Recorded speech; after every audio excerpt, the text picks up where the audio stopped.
Moi, je commence à faire ma vidéo là.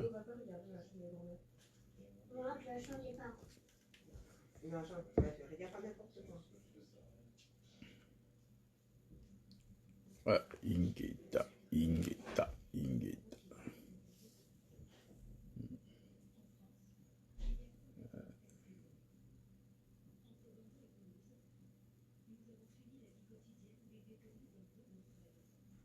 Bonsoir, bonsoir, bonsoir, bonsoir, bonsoir. Voilà, un petit direct. Juste pour parler des 2 ou 3 trucs vite fait. Voilà. Voilà. Bon, Banamboka. Monimbo. Bien. Boum les Lièges. Frangin Boni. Ouais, non, ça la direct. Oh, juste pour répondre un peu. Parce que bon, on a habité dans poto. Je pense que Bandeko Belé, Belé, comme on a problème en Moutou. Et je pense que de temps en temps, malgré Tozo Vanda, Token n'a rappelé un moment que un psychologue ou pas psychiatre ou tel un peu moi problème en Moutou. Parce que, et comme on a Moutou, on a Vandi, Vandi na ekaka, asala ba imagination, a monté les bateaux, ba histoire, ba masolo, a comme bête la mo peut pas bateau, et l'équipe sur les réseaux sociaux, peut comme Moussa na bon, parce que, bah, n'est lo quoi, ça là, c'est décevant parce que, tant tozo mona, bitumba o tozo bunda, ils ont quoi avancé, ils ont par rapport à certaines légèretés, oyoyo, ils ont na kati na bisomo wa congolais, surtout bateau, ba mi benga ba combattant, ba résistant. Il y a une légèreté, moi, ma c'est ce qui fait qu'on ne peut pas progresser. Toi, on a le temps qu'on réfléchir, toi, on a le temps qu'on raisonner, en tout cas, tu tires à combat, on a vers le bas. Et puis, ils sont au taliba délire, au taliba makambo, débat, ça, sur les réseaux sociaux, sur Facebook, au moni, direct, moutavanda, perdre de temps, na tche caméra, ne liboso, pour dire des bêtises, pour dire des conneries. En tout cas, ils ont mawa. Ben, je suis désolé parce que bon, je ne devais pas répondre. Non, répondre quand ça, moi directement, c'est pour clarifier un peu les choses. Pour que vous compreniez quand même bien. Hein, bon, moi, je vous ai toujours dit que nous analyste était. Nous avons youtubeur était, nous avons chroniqueur était. Nous avons journaliste était. Nous avons un site, nous avons une chaîne YouTube, nous avons des vidéos tous les jours pour nous avoir un bon thé. Je travaille, j'ai un salaire, j'ai des fiches de paie. Et je pense que si chacun essaie de travailler, chacun fait de faire de son mieux dans la salaire pour valoriser, à revenir dans la difficulté. Et maintenant, des gens qui perdent leur temps, comment vous allez dans la chaîne YouTube, être youtubeur, créer des histoires, créer des polémiques à la con pour que pour que par la suite, il y a un bon YouTube pour vivre. Na statut social wana te. Batu nyonso ba vivra na ba mbongo ya ba vidéo te. Et moi, quand je fais mes directs, quand je fais mes vidéos, na tchaka yango à la portée à la communauté. Je n'ai pas de chaîne YouTube dans ozala na ngote. Na réclamera mbongo te, na réclamera droit d'auteur te. Mes vidéos, c'est à la portée de tout le monde. Et comment je fais mes vidéos, c'est pour lancer des informations, c'est pour alerter les gens, pour que tout mekakota la nene, on va faire avancer les choses. Je ne suis pas déjà, il y a batu oyoyo, kubano créer ba polémique à la con, ou lukaboye, à ça la buzz sur les réseaux sociaux pourvu que chaîne YouTube écoutez la mon bon par mois. Non, ce que n'a ça tout dans ma fiche de paie. Là, la première des choses à clarifier. Et puis, moi, je vais dire les choses clairement. Ils ont par recueilité, celui par la prétention, mais je vais dire les choses clairement pour que la prochaine fois, tant bozo loba, tant bozo bimsa ba spéculation sur mutu boyba, mutango bo loba ne azanani. Moi je suis comme ça, je mâche pas mes mots. Qui m'a répété? Je toujours dit et je continuerai à le dire, naza chroniqueur T, naza analyste T. Naza activiste, je mène des actions, je fais les actions. Lorsqu'il y a opportunité, lorsqu'il y a des informations à dire, lorsqu'il y a des choses à faire, je passerai pour relater, pour dire les choses. S'il n'y a rien, on va perdre de temps sur les réseaux sociaux. Et d'autant plus que actuellement, nous avons plus dans le labo, tu as plus pour comprendre, et ben, j'aime en pour revenir un peu, bonsoir à Chantal et tout, pour revenir un peu sur la situation Maramba Félix, il faut que les gens comprennent que Nara Moutali Bosso en 2012 a dénoncé Félix Tshisekedi. Lorsque beaucoup de ces grands combattants là mangeaient, vivaient avec lui, moi je l'ai dénoncé parce que je savais ce qui était prévu. Et ngai soki na lingaka ou soki ko bunda po na zo poste, ne na ngai na banda ko attaquer, te na ngai na banda ko fréquenter parce que je savais ce qui se passe aujourd'hui. Et en 2012-2013, lorsque Odombo attaquait Tshisekedi, le père, moi j'attaquais Félix Tshisekedi. Bandeko nangai, to kotaka enseignement, to dans un niveau, il y a information monté, tu as un niveau, il y a réseau monté, tu as un niveau bitumba monté. La vie est arabongo. Boroza la dans la classe, il y aura les premiers, les derniers. Boroza boza na famille boza 20 mais mutu na mutu a rozala na eloko mo oyaye o azama kasi na ngwa okende prospérer na yango. Et c'est comme ça.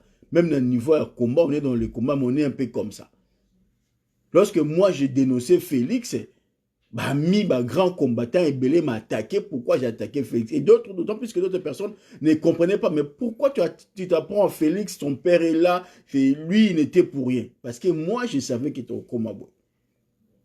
Et moi, à l'époque, en 2013-2014, j'avais les 5 noms. Ma vidéo est allée dans le bango pas festival, dans le bango pas Guilhem Mosengo. Ma vidéo est allée les 5 noms. Potentiellement, où ils allaient kicker et qu'on remplaçait Kabila, même de manière artificielle, na pouvoir. Wana. Et parmi les 5 noms, il y avait le nom de Katoumi, il y avait le nom de Kengwadono, il y avait le nom de Mukwege, il y avait le nom de Kabila lui-même, et il y avait le nom de Félix Tshisekedi. Donc parmi les 5, je pouvais bien choisir avec qui on a s'adhérer dans l'année. Parce que je savais que les choses allaient être comme ça. Donc, le rassemblement Katoumi à Luka qui a son peuple Mokonzi, et moi j'étais celui qui s'est opposé à eux. Rassemblement qui tout le monde a balanda bakende ba combattre bakende ba Bruxelles kuna na conclave ya Genval ko kutana ko kota na rassemblement ko kumisa Tshisekedi ngana sala ya ngoti parce que je ne cours pas derrière l'argent, parce que je ne cours pas derrière le pouvoir.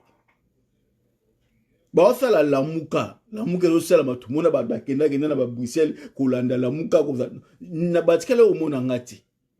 Mais je suis celui qui a participé de manière intellectuelle na rédaction, na ba force, ba proposition, ou ya mena que ba élément où on a appelé ça na kata la muka le présidium ou présidium. Je suis celui qui a proposé ça et bien d'autres choses. Et puis on a lobango tous les jours. Ceux qui ont besoin de travailler na pouvoir. Le pouvoir où ils ont na Kinshasa, ils ont pouvoir ils ont exécuter. Ordre, c'est les Occidentaux qui contrôlent le Congo. Et les Occidentaux ont mis un sous-traitant Paul Kagame. Et Paul Kagame a mis ses exécutants, dont Chilombo et consort. Donc le patron a quoi diriger Congo, ou Azali aujourd'hui intermédiaire entre les Occidentaux et les Congo, c'est le Paul Kagame. Donc si c'est moi, Pichu Chomongo, j'ai besoin d'aller travailler, non, ça pas exécutant. Non, ok, ne pas de donneur d'ordre na bango les Occidentaux qui sont ici. Et je sais où et qui allait commander pour avoir des postes au Congo. Et puis, si on a un corrompre, parce que j'ai des qualités, parce que j'ai des diplômes, parce que j'ai tout ce qu'il faut pour que Ngaï, ceux qui n'ont ligné, qui ne travaillent dans l'occupation, on peut s'en 20 000, on peut s'en 30 000, on ça, non, on peut s'en 10 000, 20 000, 30 000 euros, non, ça, non, nini. On doit plutôt poster. Bon, on va nous mengaï. Parce que, bon, donc moi, il faut négocier avec l'OKIPA, avec les systèmes. Et il que Ngaya Bape Sanga 10 000, 20 euros pour na Bouma Kumba na Paris, ton a Kangamona Tika Kolobatan. Même Binomo Bato Sala ba vidéo, on tombe que le Kumba na Paris et baby, ba corrompre Batu. On a preuve, on a élimaté, on a bomandé Kumba na Katia Paris. Lorsque toi tu passes sur le plateau pour dire que ba Sombi Batu na Paris, c'est-à-dire, il y a travailler pour la combat et parce que tu n'es pas en mesure de le prouver. Ce qui va corrompre, on va kende. batu oyo bazalaki na komba, oyo bazalaki na service ya occupation, oyo bazalaki na un pas na libanda, un pas na kati ya komba. Ce sont des personnes oyo babundisaki biso l'année dernière. Oyo bino na bango bozali kosala ba réunion pona kobundisa biso. Bato wana lelo oyo bake na Kinshasa, bato wana bazalaki na mission, et bato wana mission na bango ezalaki babundisa biso tozalaki ba pile ya komba. To vandi nie to tiki bino mena bo mene komba ngo oyo bowelelaki bozala liboso, nous to travailler un peu na l'ombre, bozo kokate, boko mo ba kombe kufi. Kombe kufi te kombe za bien. Parce que bato basala komba bazali Papi Kawa na moni autorité morale. Merci Papi Kawa. Na benga. Bato basala ke komba ezala bazali. Et na Paris, il faut citer Badbasala et combat za la baotanga, biso baotanga na bande comme ça. Tozali combat ekufite na Paris zali. Mais on doit monter de travailler pour que combat ezala bien. Oh combattant mo apesi mbongo pa Christian Tshisekedi da sombinda. Christian Tshisekedi apesa ngai mbongo parce que makambongo na zoloba ndeko mo abenga nga na Londres na pesi pe mbote sika zami yebi abenga bi ndeko na ngai kana yebisa ngai nani na oki ke kombo na o uza na liste ya batu oyoyo ba okende kokutana na Tshisekedi ngabi ngai non na kombo na zo cycle yebisa ngai ya son ngabi ngai banda kutana no ndenge nini ngai na kende kokutana na Tshisekedi. J'ai appris ça na Londres mtabenga nga po informer nga po tout na ngai. J'ai appris ça. Attends. Muto ekuta na Tshisekedi na famille Tshisekedi ngai shomongo. Et muto ngona le bouffon Christian Tshisekedi nem ta ya ko luka kuta nanga po pesa nga mbongo na kene ko panza komba. Sali ipo waiza. C'est ridicule, hein? C'est ridicule. Est-ce que nga pena na famille na mutu mo ta famille Tshisekedi. Ngona mna samblat nenga normal pena na nenga normal. Est-ce que ngai na ko vendre pena na mutu famille Tshisekedi pour pesa nga 20 000 30 000 euros pour na tika kumba, to pour na boma kumba. Attends. Bah tu faut mitou ya batu et ça là. Oui, nga so na somi ndaku, eza 5e ndaku na sombi. Eza ndaku ali boso na somba te. Puis ngai tant que Félix a commis président, à Zunda, quand vous sommes à l'âge de 50 ans, moi j'en avais 4. En 2010, juste avant Félix a commis président. Donc, tant que yo vandi, pour vendre la combo ya Chomongo, que Chomongo va payer un bon à Somindaku, Bandako yebisa batuke, oh Chomongo a sommet à 5e. Et il y aura un 6e, il y aura un 7e, il y aura un 8e. Bon, excusez-moi, c'est pas l'orgueil, c'est pas l'arrogance, c'est pas n'imté. Je dis ça pour que sika batu bazali ba meka o comprendre ka ba ebara nani o soko ke lo ba makamna za nani. OK? Donc mutu oyo azo bimisa ba o bimisi information o ya lukuta oyo. So na bandi ko tanga bino ba kombo ya batu ango. Ce sont des personnes o ngai na échanger na bango ba proche na ngai. Mais OMSU yo mutu boya vande ya beti ya vande ya bana beti ndeko ngai shomongo ne na zabu bo tsango na mutu na bino ata Félix abongisi Kongo ndenge nini na ko soutenir Félix jamais de ma vie ba jamais te mais bo tsango na matoi na bino na ko soutenir ka jamais famille Tshisekedi de ma vie jamais na ko combattre bango tina suka parce que na yebi ndenge Tshilombo komi na yebi mission ya Tshilombo na yebi loni Tshilombo oke osala. Bochango na matoi na bino ce que je dis. Bochango na matoi na bino ce que je dis. Rassemblement et salamaka batu balanda ba mbongo balandi ba Tshisekedi malgré tout ça. Na tika la okenda ngote. Et puis ngai bo mona nga jamais na sima il y a ancien politicien moko oya gérer Congo. Na ostenaka jamais muto a gérer Congo. Je le ferai jamais. Na ostenaka muta bongo jamais. Et dans la kata la mukande bazala kiwana. Les gens foutent comme à niveau tu vas comprendre yango. On a répété bien pour comprendre yango bien. Combattant ngai na sombi ndaku parce que na osombara bandaku parce que na somba bandaku. on a somme eza 5e. Et là, il y a libosote. Et nous qu'on a projet, il y a autant immeuble avec au moins 3 appartements dans le local comme ça. C'est mon projet. Si ko yo lo ba nga siko ok Fayulu la pièce nga mbongo na somba parce que nga na lo bango ouvertement que je soutiens Martin Fayulu. Na lo bango ouvertement que nous sommes en train de travailler pour que te préparer alternative qui permettre le Congo et bima na maboko ya occupation. Mais il faut un leader et ce leader là c'est Martin Fayulu. Bochango na matoi na bino, moi je suis avec Martin Fayulu. Pas pour na mbongo, pas pour na ceux qui pouvoir ou pour na poste, mais c'est parce que nous sommes dans un combat ok et c'est dans un leader ou dans un terrain où on incarner la volonté populaire. Et cette personne là c'est Martin Fayulu. Ngana mutala mukate. Naza mutala mukate na ozala ape mutala mukate. Na muta isidete, naza muta ya parti politique moroté. Mais nali congolais activiste en tant que congolais na robfenga na ba congolais to soutenir Martin Fayulu parce qu'il incarne la volonté du peuple pour que n'enga makambo ekene parce que ndeko nanga il y a eu 3 élections. Élection 2006 to boycota kiango. Élection à 2011 to boycota kiango. Élection à 2018 to boycota kiango. To kena kina logique ya bakendaka élection na mupayate. Mais tout le monde a que système est continuer via ba élection wana.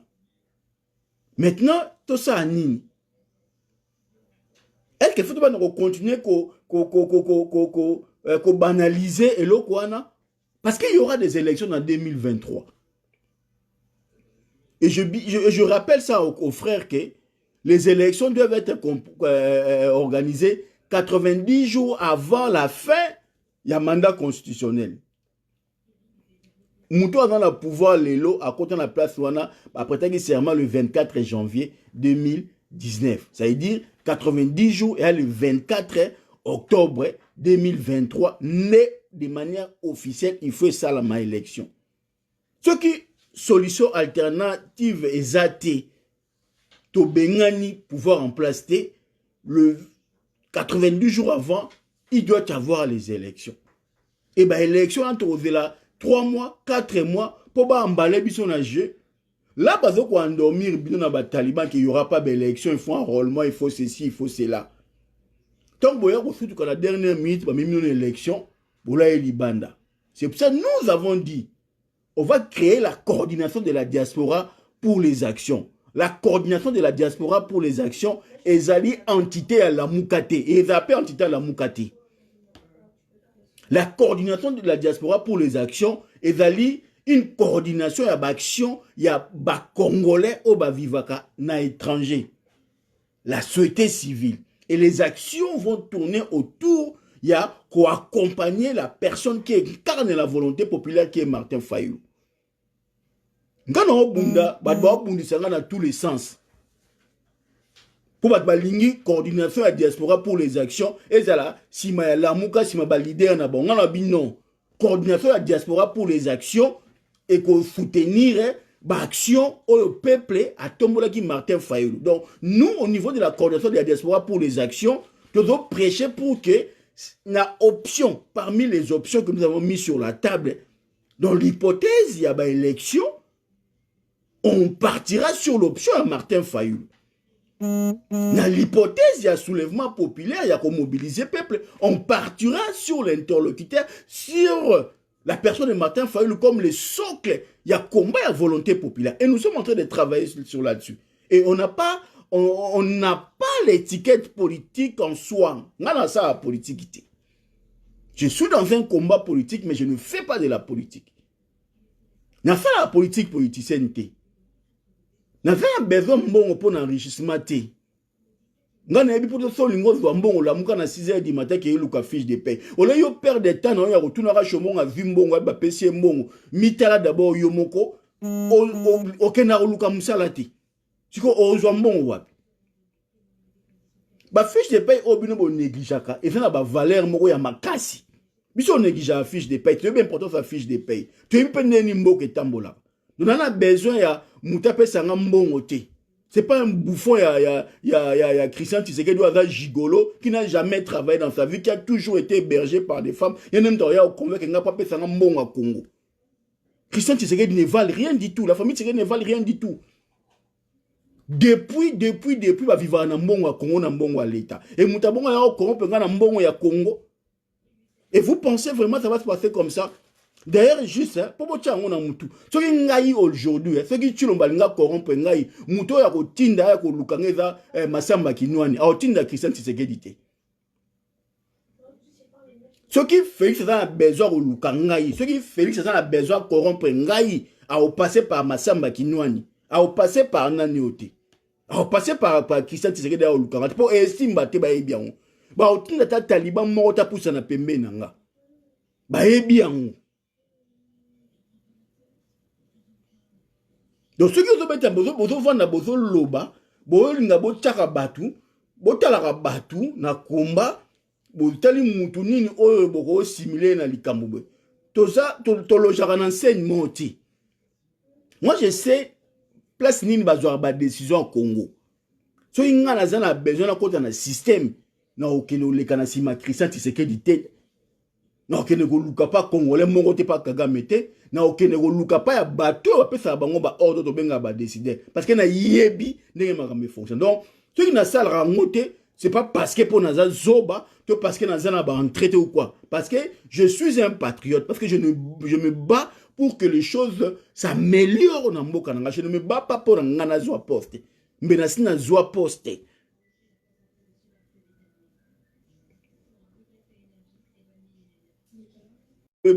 Si prend une élection, on va vendre sous 5 ans. Quand on a les réseaux sociaux, on est au vendre à travailler. On est au ça la option est belle na hypothèse ya soulèvement populaire. Ceux qui ont commis ça, nini na hypothèse boito. Tu as une option T. Ta mama kelele na Facebook, le kaba tama bo mama kelele ko luka ko créer ba information le côté ba fake news pour que yo na YouTube na mbongo koto zo mbongo vivre. Direct comme nous fonds de commerce. Nous avons fonds de commerce dans la tête. Bolongo langa na liste bateau va faire fonds de commerce comme ça direct fonds de commerce na bango. Chaîne YouTube. Moi je ne suis pas de ceux-là. Moi je suis de ceux qui vont travailler le matin. Bateau va dans la fiche de paye. Bateau va faire un projet na bango nenge balingi. Moi je suis dans l'immobilier parce que dans la makila. Maman a botingai o ba hebike business na ezaki c'était l'immobilier. Et ndenge balobaka mwana azwaka eloko moko na ba parents na ye o payer à développer na ndenge na. Elle a fait l'immobilier au Congo, moi je fais l'immobilier en France. Et zana makile na ba aden nanga. Yoro za ba pesi mbongo ke sominum su ba voiture 10 000 au somino bilamba au salbe ngasu na vimbongo na OK na otala immobilier. Parce que yanga zana makila. Yanga za bilamba te. OK.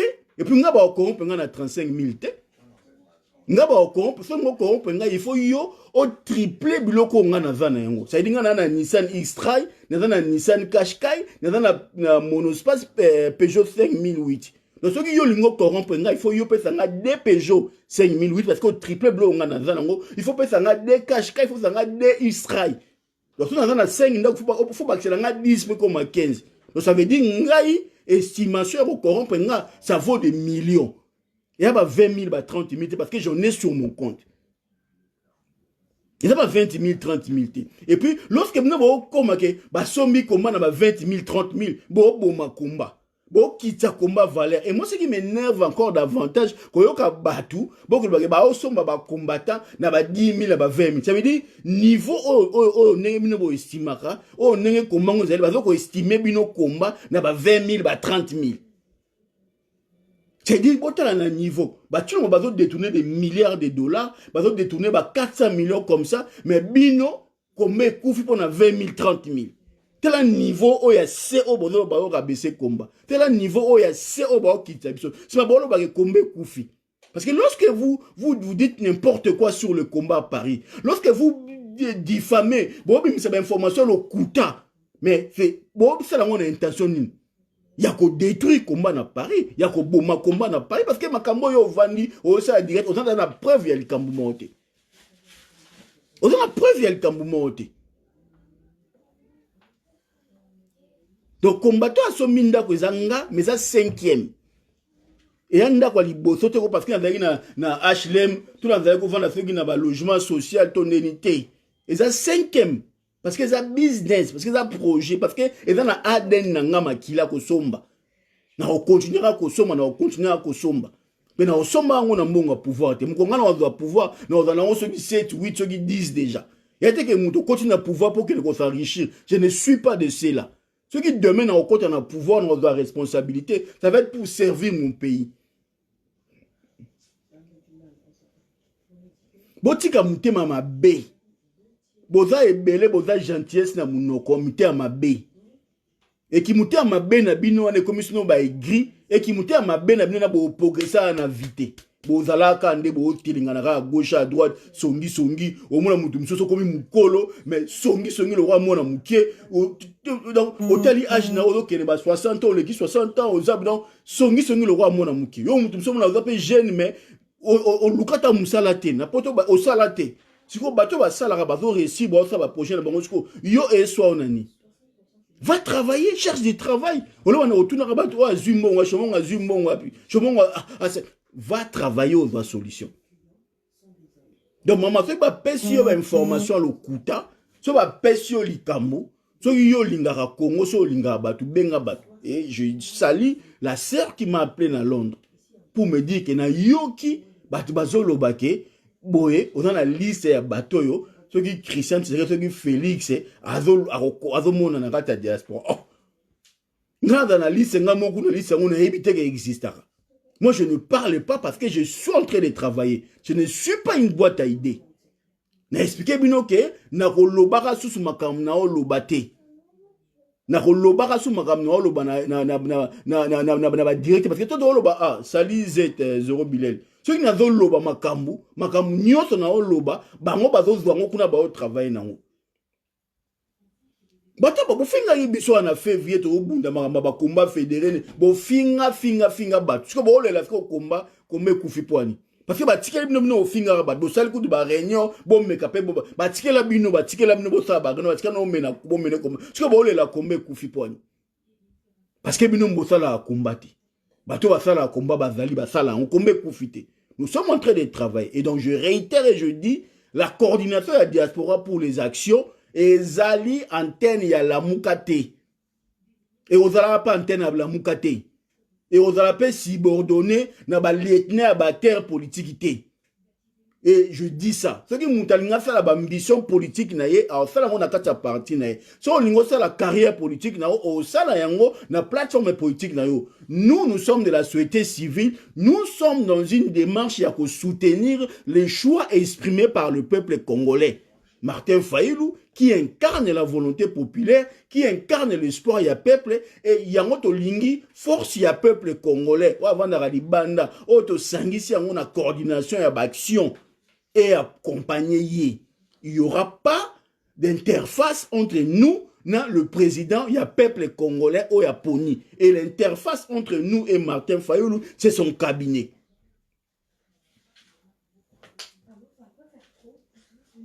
Et je dis, et ça va être comme ça. On va travailler, on va mobiliser la diaspora. Nous sommes en train de mobiliser la diaspora. Nous sommes en train de mettre en place notre plan de guerre. Comment tu peux résister contre le système Oyoyo? Comment tu peux faire l'action que l'application et l'article 64 est Salama, le soulèvement populaire est Salama. Ce qui te réussir, que ça, le soulèvement populaire, tu peux ça la yango, mukolo ya vote, mukolo boé, et ça la vote et que propulser, et que vote à colère contre misère et à peuple. On va trouver les mots, les termes qu'il faut pour que le choix à peuple congolais, pour que combat à peuple congolais, souffrance à peuple congolais, et ça la matérialiser dans l'action. C'est ça notre démarche. Et je réitère encore une fois, je ne fais pas de la politique, je suis dans un combat politique. Il y avait un membre et un parti politique de mon côté. Nous avons soutenu et nous soutenons Martin Fayulu parce qu'il incarne la volonté populaire, parce qu'aujourd'hui, il est la seule et l'unique personne qui peut incarner la volonté du Congo et la volonté du peuple congolais.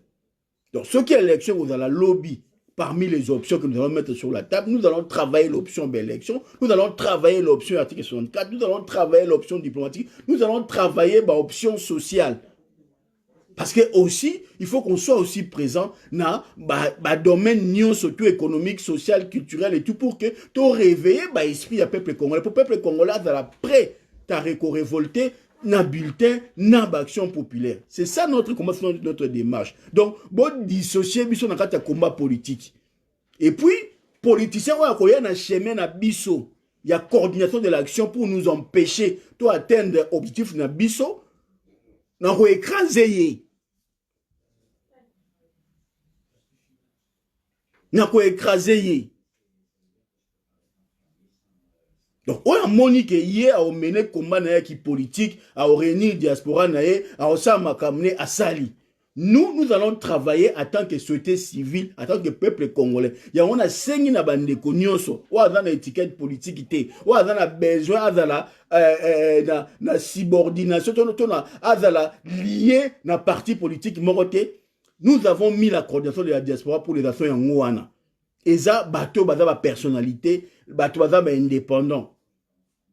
Mandeni na obenga okana na ngana bosani yote. To avancer na musala tout à l'heure ndenge za kokende. Bande ko belé balingi na bango kota la mukate. Bande ko belé balingi na bango pe kozala o na parti boité. Mais bande ko belé baza na poste ba soutenir Martin Fayulu. Alors bateau na tout, il faut to pesa bango espace. Bateau tout, il faut to pesa bango espace. On doit faire la part des choses. Diaspora tout ba ozana kati ya parti politique. Diaspora tout ba ozana kati ya plateforme politique. Il y a la diaspora où la société civile, il y a un opérateur économique, opérateur social. Il y a un mouton, il y a un souci à volonté à peuple congolais et triompher. Volonté à peuple congolais, Martin Fayulu et Kene Liboso. Mais à l'ingénieur, on doit carte à membre. À l'ingénieur, on a carte à plateforme. Tout ça, ni na batouana. Alors, il faut trouver une place pour la batouana. Et raison pour laquelle on a mis en place la coordination de l'action. La coordination de la diaspora pour les actions. Donc, ceux qui représentaient un leader politique Moroboué, au lieu de marcher parce que y a l'ambition, il y a un président, il y a un pour un positionnement au niveau de diaspora, il y a écrasé à un certain moment donné.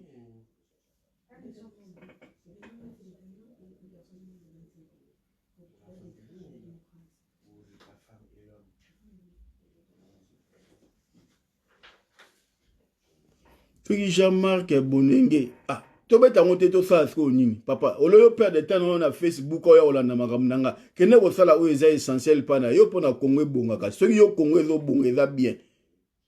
Ça là, non? Nana pesi message nanga batu oh ba boy na bango kozana kati ya Lamuka, ba boy kozana kati ya Nouvel Élan, ba boy kozana ba parti ozana kati ya Congo, mais ba liki ko soutenir Martin Fayulu, on doit créer une place pour la batouana tout ça. Et cette place c'est la coordination de la diaspora pour les actions. Et nous allons travailler avec Terre Nyonso pour te matérialiser le projet là. Là je dis et je dis avec force parce que notre plan d'action te tient à messa ngwana. Nous voulons travailler avec tout le monde. Mais nous allons garder notre statut et notre indépendance. Mais notre combat, c'est d'accompagner Martin Fayulu. Il y a que ça de façon que Azala Moutouro a porté voix à peuple congolais. Mais il va te pour accompagner plateforme politique, où ils ont l'ancien Miibi, l'ancien assassin, où ils ont l'ambition personnelle, où ils ont se positionner. Ils ont un rôle dans la diaspora. Le rôle de la diaspora, ce n'est pas de soutenir une plateforme, ce n'est pas de soutenir des individus, mais c'est de soutenir un projet. Et le projet là, c'est Martin Fayulu. Parce que c'est le peuple qui a propulsé Martin Fayulu. Et raison pour laquelle nous demandons à ce que tu dois travailler très rapidement. Alors, ceux qui ont la mouka, ils ont la nouvelle élan, ils ont parti dans la mouka. Ceux qui réellement ont Martin Fayulu, beaucoup de congrès na bino, beaucoup de mandat na Martin Fayulu, beaucoup de qui est à Genève, à la candidat, il y a la mouka pour la prochaine élection, à la autorité politique et morale, il y a la mouka.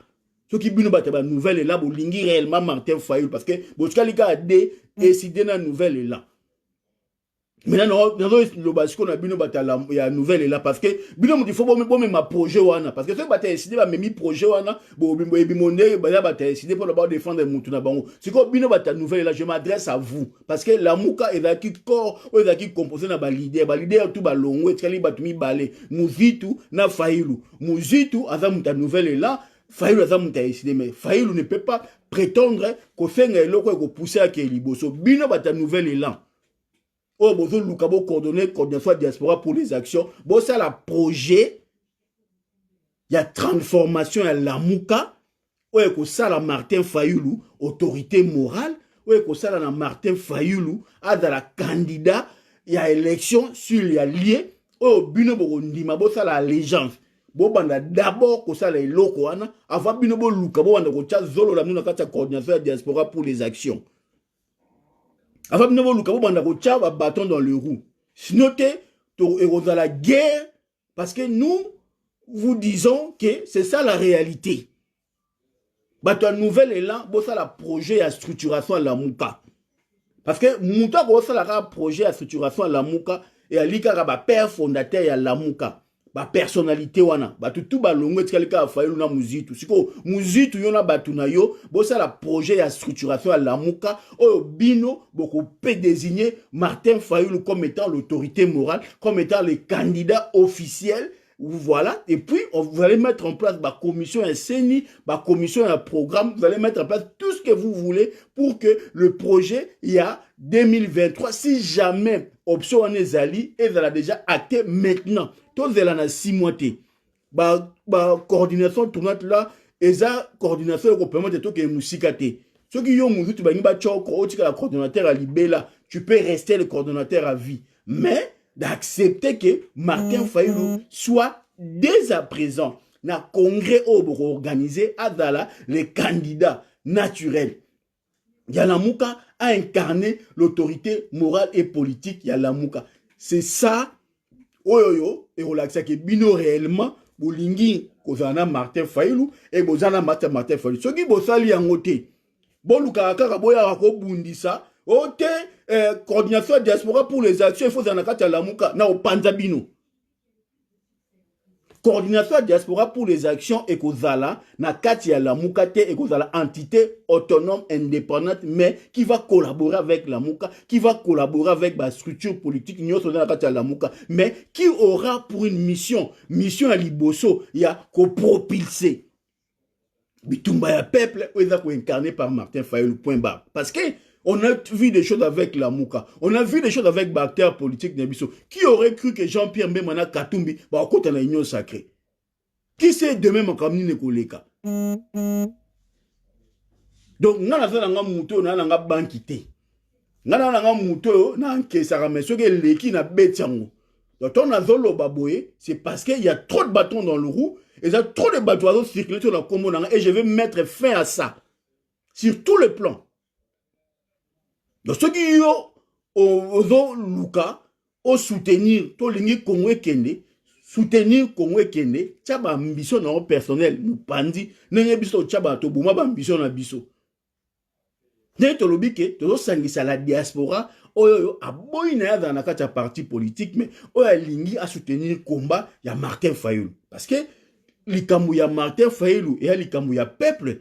Likamou ya soutenir un projet populaire et à likamou et so senga batunyo surtout mais toko komisa Congo na kata clivage politique entre Kambo et na Kambo été parce que Kambo et na Kambo mko déception ko ya et on a compliqué. C'est pour ça que nous avons dit que il faut tout fédérer autour il y a individu a incarner projet il y a peuple congolais et je réitère encore une fois la Mouka lelo est qu'elle a deux mouvements politiques. Nouvel élan n'a décidé. Donc, il appartient bien évidemment à Nouvel élan. Bon, ça, la projet à structuration, à restructuration à la Mouka, en précisant bien, dans le lobby, l'autorité morale des Anani, en précisant bien, évidemment, les candidats naturels à la Mouka des Anani. Et puis, il y a qu'à définir comment mener combat. Et en ce moment-là, la diaspora pourra voir comment à collaborer dans la Mouka sans qu'il y ait un lien de subordination. Et moi, je le dis. Mais je le dis, Donc, avec ou sans la Mouka, nous allons continuer à soutenir Martin Fayulu. Avec ou sans la partie, nous allons soutenir Martin Fayulu. Parce que nous avons fait le choix, il y a quoi accompagner. Et on a vu dans l'élection de ça, la Mouka, en 2011.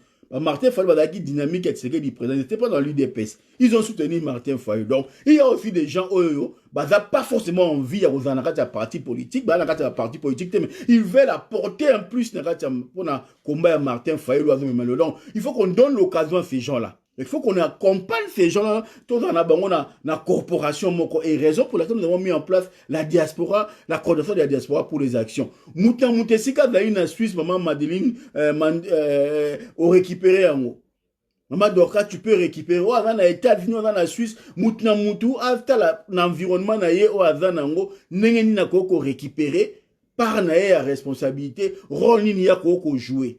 Sans pour autant dans la subordination de la parti politique, mais la plateforme est mais azaka gaïe, azako contribuer na hauteur naïe, na domaine où il y a lingi, na expertise sur azanengo. Nous allons faire l'interface, en tout cas du moins na cadre de coordination de la diaspora pour les actions, na président élu, na cabinet naïe, il a un directeur du cabinet vieux Moualim, donc s'il y a des informations, tu transmettre et tu travailler en étroite collaboration pour que la volonté du peuple a boiné qu'on s'affilie dans la partie politique et ça l'a aussi entendu.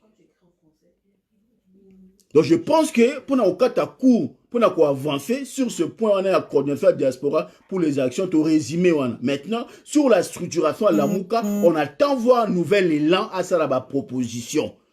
Parce que ne peut faire des propositions à structuration à la Mouka, ils ont un père fondateur à la Mouka. Le rôle à Bango tout balongwe. Les lois quelqu'un a mouzitou donc nouvelle élan tout zéla tout le monde a structure proposition et structuration au bino bokocha na mesa et de là les choses pourront bouger et de là on va voir votre sincérité votre collaboration. Je sais que Mouzitou a la problème il y a sincérité, il est très bien avec Fayulu, ils sont ensemble, mais il faut donc qu'il y ait une matérialisation fait du point de vue à droit pour que les choses aient à la claire, les choses aient à la défense que machine est kende wanezali la première démarche, il y a coordination de la diaspora pour les actions, et c'est une nouvelle est là, et c'est une la Mouka, va clarifier position avant maintenant vis-à-vis à Martin Fayulu qui incarne la volonté populaire, qui incarne le combat du peuple par rapport à l'avenir politique aux Alikoya, par rapport à l'enjeu politique aux Alikoya. Donc, c'est le premier point. Là, on a agi en tant que coordination de la diaspora pour les actions, structure autonome,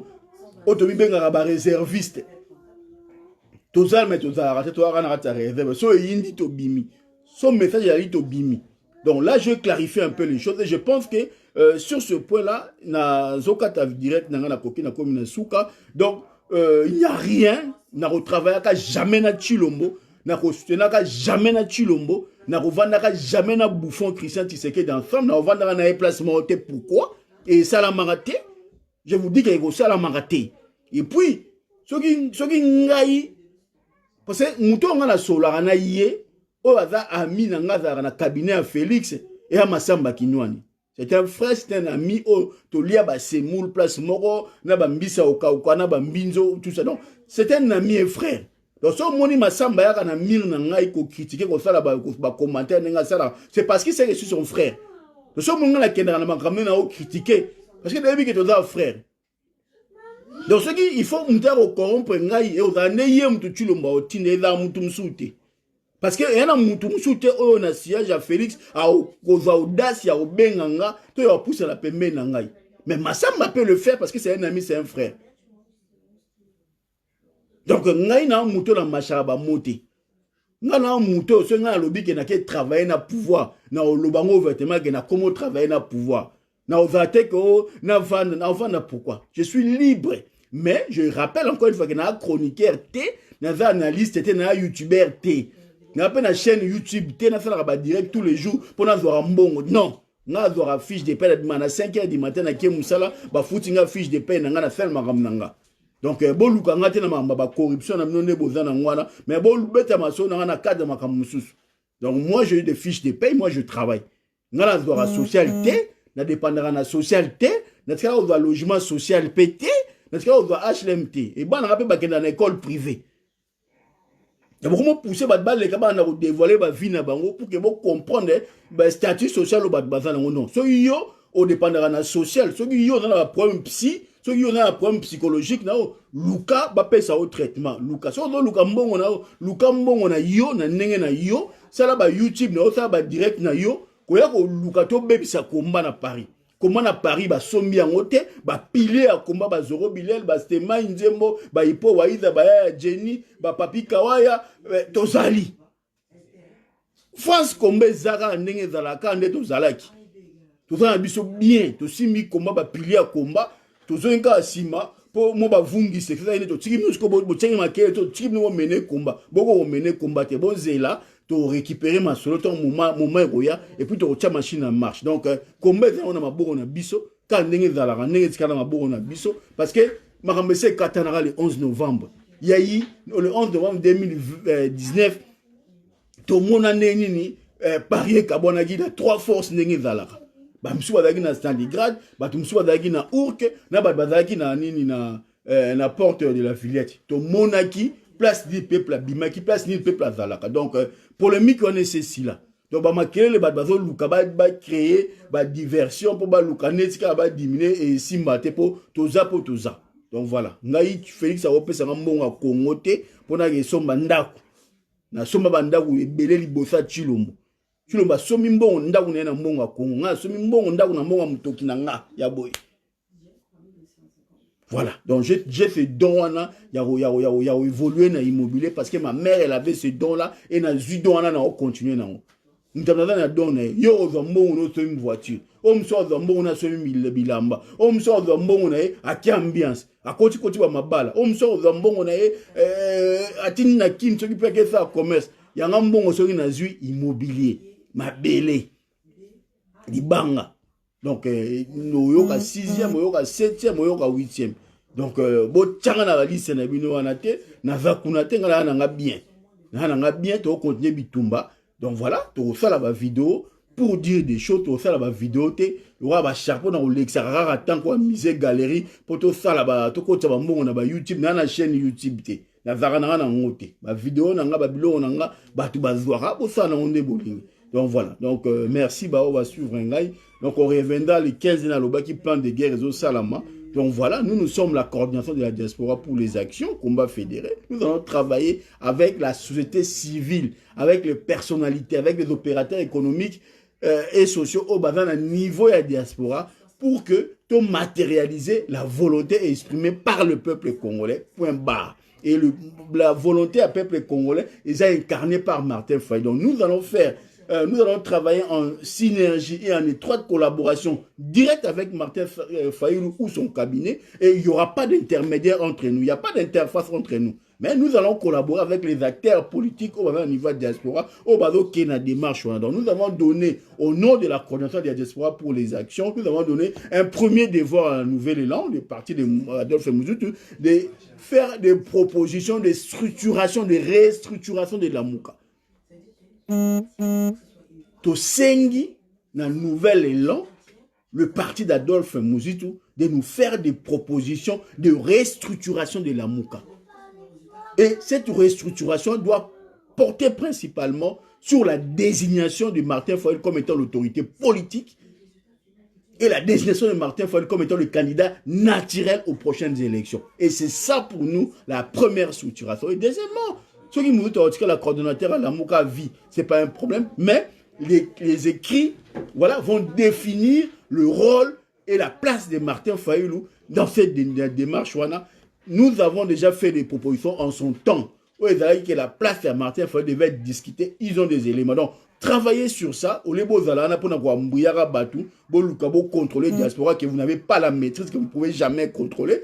Travaillez plutôt pour que la Mouka soit formée, la Mouka est comme un et plutôt entre la coordination de la diaspora pour les actions dans la Mouka, nous va travailler en collaboration et en synergie sans qu'il y ait un lien de subordination. Donc voilà, nous allons travailler et puis nous allons travailler dans ce sens. Donc voilà. Donc merci, Ingeta. Donc il n'y a rien, tout en a bien, combien dans la bien, comment on a parlé dans la bien, Kassi qui a Paris, Zoro Bilel, Stema Nzembo, Papi Kawaya, Jenny Fouti, bah, Hippo Waïza, tout ça, bah, classique, tout ça. Donc, nous avons toujours les choses en main et nous continuons à travailler pour que, Makamon, Kenega, Nengezo, Kenabo, Bangate, tout ça, nous bien, bien. Donc, voilà. Lorsqu'il s'agit de frapper, tu frappes pas. Donc, pour l'instant, tu dois travailler. Mais, il faut espérer que, na comme boîte à idée, na peut ça ba idée, na pour que, bah, tu le mouba, ba travailler. Non. Ils sont trop sur les réseaux sociaux et ils viennent me suivre même dans ma privé. Oh, ça, ma vidéo, t'es pour un jour aux lobate. Non, non, lobate. Dans le lobby, vous suivez élément pour travailler. Mais c'est qui binoke, il y aura des élections en 2023. Après moi, la 5 a dit. N'ayebisi binoke, Katumbi, na Mbemba, bakobima ba dissident ya union sacrée, Katumbi a la candidat. Tout ça pour Baluka, Babundisa Martin Fayulu, Bokanga date oyo. Bokanga date oyo. Makamna oyo Sabino, bo yoki la ngai. Et puis, il faut te préparer, hypothèse à 2023, maintenant, na 2022, na 2023. Parce que, Egozala chaud. Et vous allez chilombo avec les moyens de l'État. Et vous allez katoumi na ba mona muyibi na ba soutien na za na ngwa za na ngwa na ba ninu ebele na failli le choix à peuple. Donc il faut travailler ma casse. Et quand je dis c'est par rapport au plan où ils ont mis ça. Et celui qui a ko bimisa ngo déjà pour to bana ko panja déjà plan là maintenant de façon que tous doit contrôler la situation. Tous à la surprise, nous devons travailler, nous allons travailler maintenant. Voilà, donc, bandeko na ngai bo bangate toza bien, créer ba spéculation, ba katumbi pe, ba rappel na ba on a niveau diaspora OP, ba otinda pe ba tuna bango pe, ba bandada ko bundisa biso po ba on peut ba yebi. Donc voilà. Donc toza na biso bien, tozo travailler kaka par la grâce de Dieu. Moussa les na ngo bien, ndeko na ngai donc to ebake makamdenge ezo kende ezo senga ke to na position bien et belé bozo mona bango ba obundisa eza bata katumbi ba su mo information pour ba za rappel msuna ba msu za na bango bien o pe ba yebi mo masolo to beta masolo privé bango tongo ba rozwa ba yeba lambi ngo pe na ndenge na bango sauce na bango lora ba bata katumbi donc faut ba na da ko bana ko baby c'est pour ba yebi ke so ba baby si bato ba osimba masolo ma fona niveau diaspora et permettre bango ba zo avance. Donc, yango moni ba osa tout ba attaquer biso ba bundisa biso to ça. Ndeko na ngai la réalité va où ils allaient donc tous on est ensemble to détailler ba marambe belete mais bozara na kimia tous on avancer. Moi je dirais les choses tant lorsqu'il s'agira de les dire. Donc voilà. Donc ndeko na ngai o soki élection au Kagame organisé. Élection Kagame organisé oui, a organisé élection na yé, on s'en fout, mais élection est où ça là. Donc, soit tu kei, tu pandi maman baba élection au jour wana, ou résultat, bimis aux affaires, tu pandi en la mort. Donc, on va travailler. Donc, quoi qu'il en soit, je te bloque d'abord déjà, parce que Jean-Marc, ce qui bonning, faut bloquer. Donc, voilà. Ok. Bon. Voilà, c'est fait. Il est bloqué. Encore, tu as sauté. Donc, bandeko, tu soukiawa. Donc, voilà.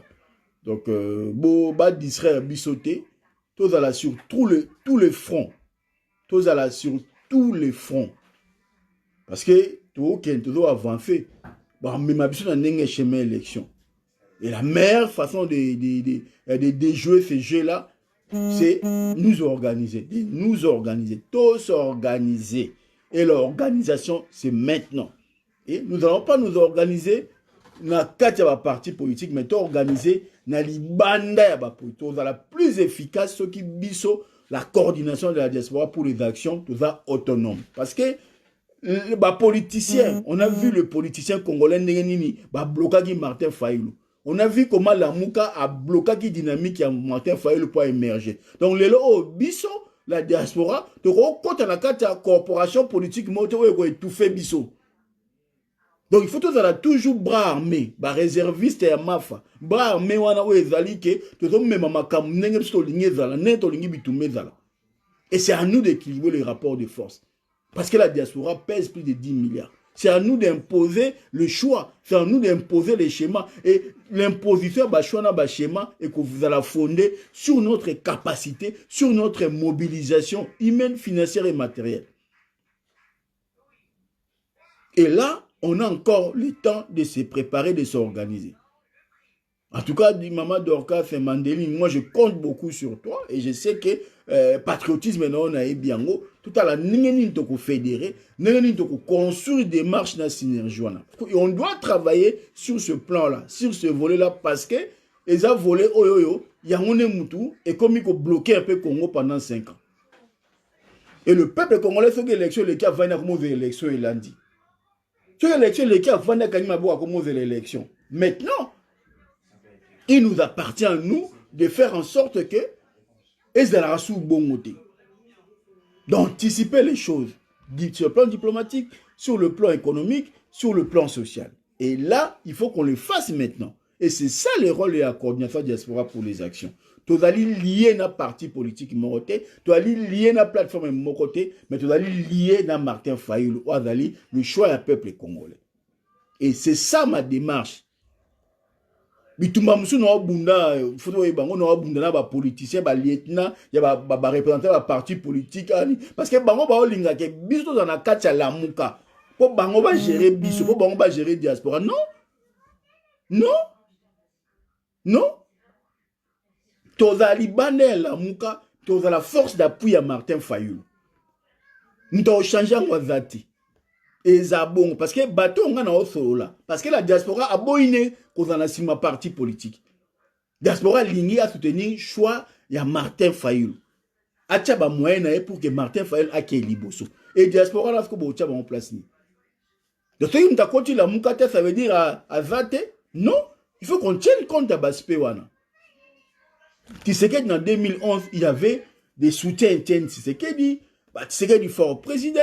Ouais, il y a eu des plateformes d'appui, il y a Etienne Tshisekedi et il y avait l'UDPS aussi. Et nous avons mis en place la coordination de la diaspora pour les actions en tant que force d'appui technique. Tous les des produits que nous avons qui fait la mission na bango, tous les des produits que nous avons financé la campagne à Batu, ya Bataba la Mukate et Talibisote. Donc porter d'abord Martin Fayulu. Et à partir de Martin Fayulu, nous avons décortiquer les choses. D'abord, la Mouka a fait le premier pas à s'identifier, à se structurer, à reconnaître l'autorité politique et la candidature naturelle de Martin Fayulu. Avant toute chose, tant que bino la Mouka bo salina nous restructuration té, tant que bino bata la Mouka bo reconnaître l'autorité politique de Martin Fayulu té, bo reconnaître Martin Fayulu comme candidat naturel na bino té. Boya ko pousse la pembe na biso boya ko le balaso quoi que ce soit té. Et là, je lance ce message dans la nouvelle élan. Parce que la groupe ce message dans la SIDT. Il faut nouvel élan de baya na proposition wana. Bon, on a reconnaître l'autorité politique de Martin Fayulu. On a reconnaître la candidature naturelle de Martin Fayulu. C'est deux choses au bino bata nouvel élan avant de faire munoko na diaspora na France bo na luka bo loba so bo s'imposer so bo na neni. Faites d'abord le premier devoir na PCBino au coordination de la diaspora pour les actions PCBino. Vous commencez par ça, faites une proposition à restructuration à la Mouka.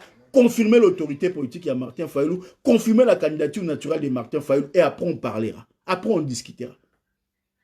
Là, c'est la position, il y a diaspora, il y a Moana, tu mets bino na sens wana et puis biso tu vas d'accord travailler pour que le peuple atteigne à mutu na yeke adana chef car naturel moko Martin Fayulu. Akana commandant du peuple car moko Martin Fayulu. Et nous allons amener la diaspora, nous allons amener le peuple congolais dans ce sens-là. Tous allez sans étiquette politique, sans engagement politique. Tu vois, sur ta partie politique montée, tu auras la diaspora, tu auras le peuple congolais, ou tu as le choix pour que le choix du peuple congolais va la matérialiser quand il est zalaki.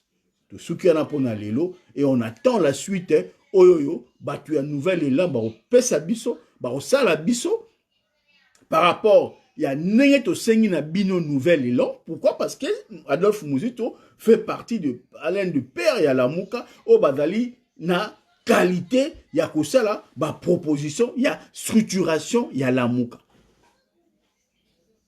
Et je ne souhaite pas que ça là, décider de ça la proposition, il faut le partenaire, le premier partenaire, à ça la proposition. Donc, nouvel élan, à ça la proposition. Et on verra s'il faut faire un courrier. Dans ce sens-là, ou une lettre ouverte ou un courrier, Adolphe Muzito, to sala yango, na kombo ya coordinateur diaspora pour les actions, pour na ko sengaye, ko informe, ko expliquer notre démarche, il y a ko yebisaye que à ça la proposition, il y a restructuration à la Mouka, où vous allez fonder sur deux aspects. La reconnaissance de Martin Fayol comme étant l'autorité politique, la reconnaissance de Martin Fayol comme étant le candidat naturel à la Mouka. On va matérialiser ça par écrit et comme là, et puis on verra. Donc, on a une adresse email, il y a Mozito, appelle ça Ngaï, tu appelles ça membre de la coordination diaspora pour les actions, Zoro Bilel, Ipo Waïva, Yaya Jenny, tu vas te to Edi Mena Mana Bruxelles, appelle ça sur adresse email à Mozito, tu recommendes un courrier, ou tu préciser notre démarche, et tu yeb sa bango, Neni va configurer en haut, comme ça c'est lui qui va porter cette responsabilité wana, chapeau wana, ya au même restructuration wana, mutumsute. Voilà, merci, Ingeta. Ciao.